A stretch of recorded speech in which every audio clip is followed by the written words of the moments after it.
Hi guys, how are you? How you doing, Rachel? Hi, Rachel.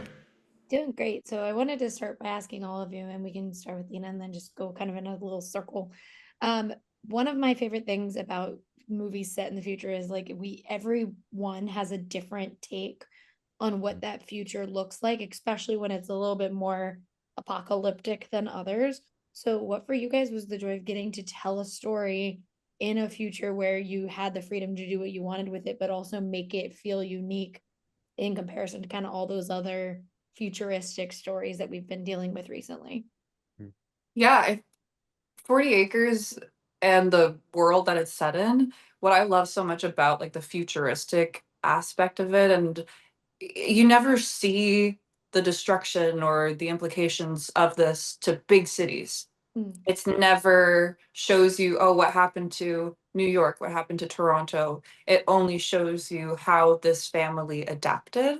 And I've never seen that in any like apocalyptic dystopian film before, but it made it so much more personal with this film to see how this family adapted and how much they've almost thrived in creating this new world for them. I think for me, Galen's journey is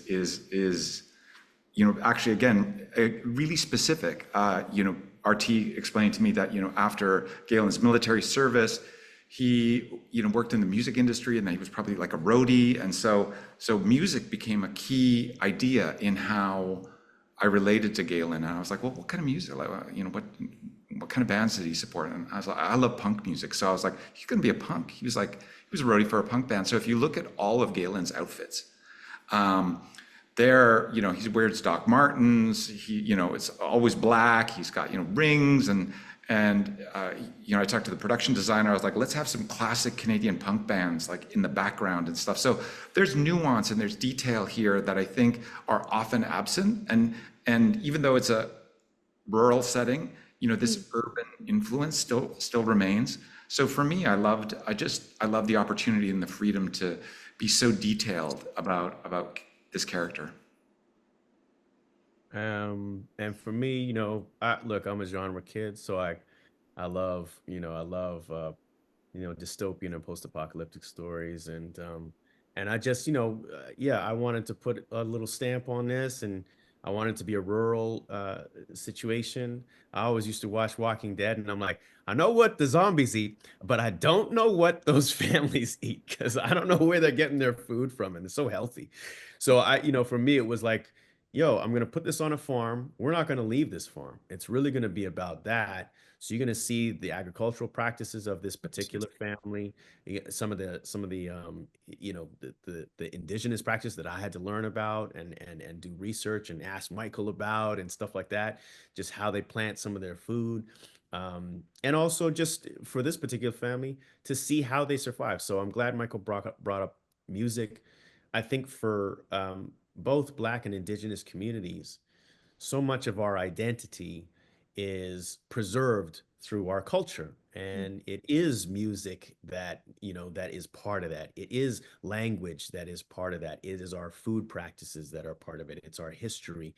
All these elements are elements that this particular family uses, and you see reflected in their daily lives. And so that's what's kind of unique about this family and this particular future movies. All of these things are kind of sprinkled in, and spices, very important in future. Well, you kind of brought it up, and I was going to ask from, the acting side of things and then into like the creative side of things. This is pretty much like it's not one set, but it is one location, and there's a lot of different parts to this one location, but it is a one location story. As actors, do you enjoy when there is something that is kind of so set in one place and you don't have to kind of figure out how a character would exist in other versions of that? Or do you like, is it daunting to kind of be like, all right, well, I'm only here and I have to figure out how that works for me and my character? Ooh, that's a good question. I honestly loved it. I loved being in one location, and we kind of spent a lot of time, whether it was if we were doing exterior shots, it was only exterior shots. If we were doing only shooting in the boot or like the basement, it was only there, and then the bedrooms. So being able to visualize this house just became so seamless, and you could really just see how this family worked, how their day-to-day lives looked, and it just made it so much more personal to the character, and, like, the production design was fantastic, like, they Peter made Cox. it seem lived in, but yeah. Yeah, the dramaturgy of space is interesting because, filming in one location like that house, for example, or, the depot, like initially we look at those places as places of safety or security. And then through the changing of the meaning of that space, those spaces become places of terror, right? So all of a sudden the boot is like impregnable until they get in, right? So I just love how that affects you as an actor. It's like, okay, this is a space that I'm safe or I'm empowered, and now all of a sudden it's a space where I'm imperiled. So that was fun to deal with. Yeah, and RT, for my last quick thing, I did want to ask, how was it when you were going through the process of creating something like this to just confine yourself to that Mm. one location? Well, I'm gonna say as an indie filmmaker, I don't know what it is to have a giant budget.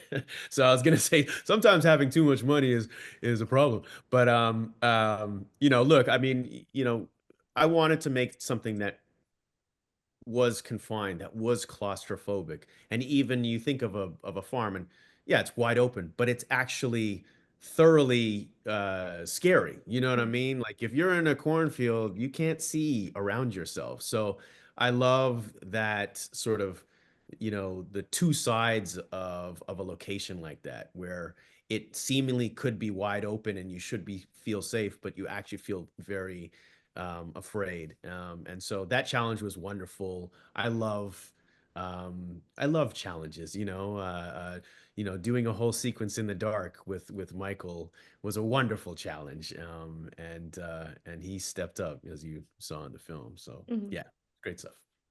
Well, I love the movie. Can't wait for everyone else to get to see it. And so thank you guys so much for talking with me today. I really appreciate it. Thank you, Good, thank Rachel. you. You. You guys have a great one. Bye.